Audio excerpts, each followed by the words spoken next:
Phillipson now taking the pot himself, pace in this front group, realising that he's in a really good position. If he can get everybody rolling through, and he's a great chance to take this stage victory, which we fought out in just 6.5 kilometres time. That's a big old gap now, isn't it? It's looking advantage breakaway certainly at the moment, and Phillipson continues to press up. Oh, he's flying today.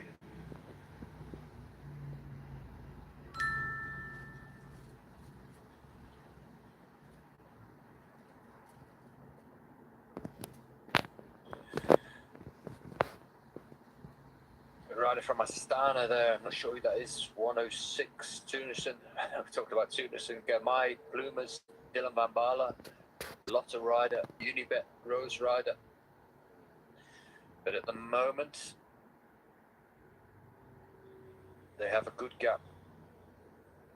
Yep, there's confirmation of who's in there. William Gurmey's made it across. Mike Tunison is the rider from XTS Astana. Hadamons and Bloomers is the man from Tudor Pro Cycling. And for the Unibet Rosa Rockets is Sergio Meris.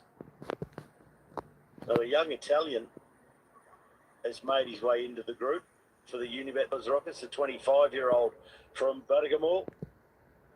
Oh, now they all start to look. Yeah, and attention with Lewis. He's a really strong and fast rider, and he looks particularly good at the moment. He's very active on that last climb. And it just looks like nobody wants to really contribute here with Phillipson being in the group.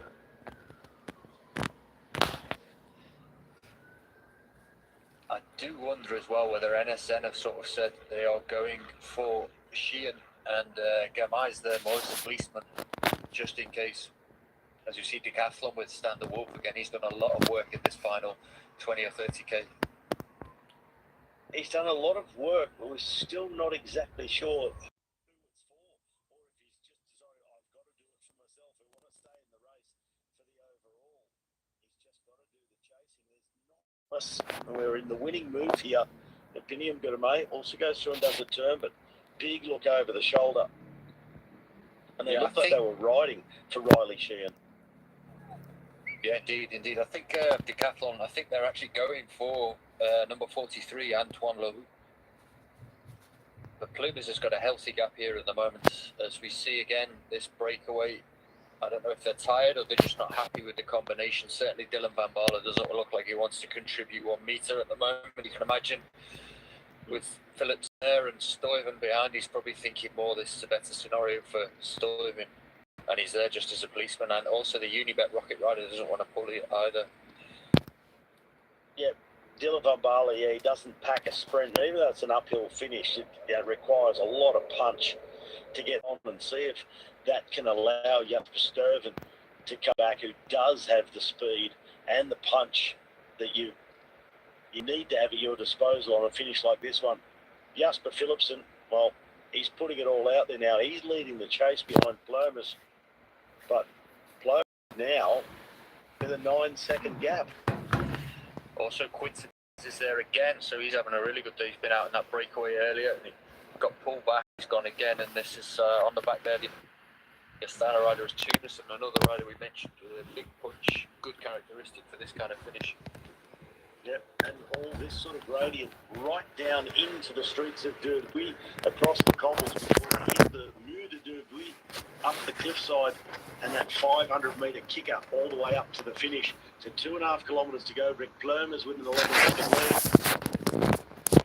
And now, Tunison. Well, that's Tunison. Yeah, Tunison is going not just a stage victory, but possibly winning the Baloise Belgian Tour, setting up an overall victory if he can move to the gap. Tunison flying. It's looking really good for Plumas at the moment, but as you say, Tunison here, the speed of this man, slightly downhill, carrying that extra few kilos on Plumas. He's coming fast, and very soon the road's going to start to tip and drag upwards towards that finish line. No, it's like a pursuit battle between the two Dutchmen.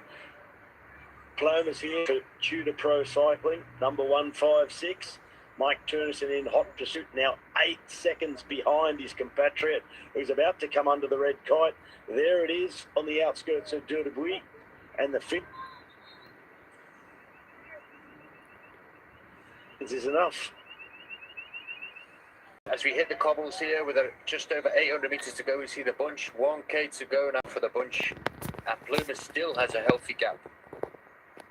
Universal Rockets lead them into town across the cobbles.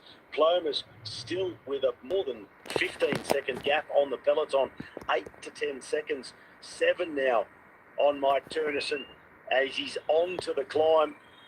Nobody's out of it yet because this climb is so brutal. Gradient up and over 12.5%. And Plumer's already been out there with this massive effort.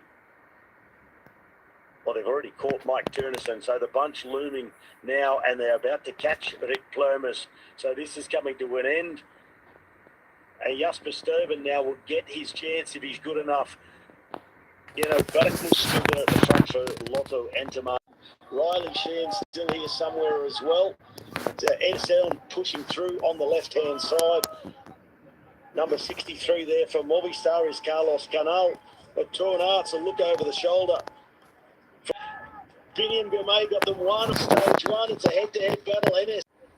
Well, a man we mentioned briefly when he was still in that reduced peloton, and a man with the punch from Spain has done it again in Derby. Yeah, what a victory there. Sheehan, he went from a long way out, and we probably didn't talk about this man enough, given what he's done in his career.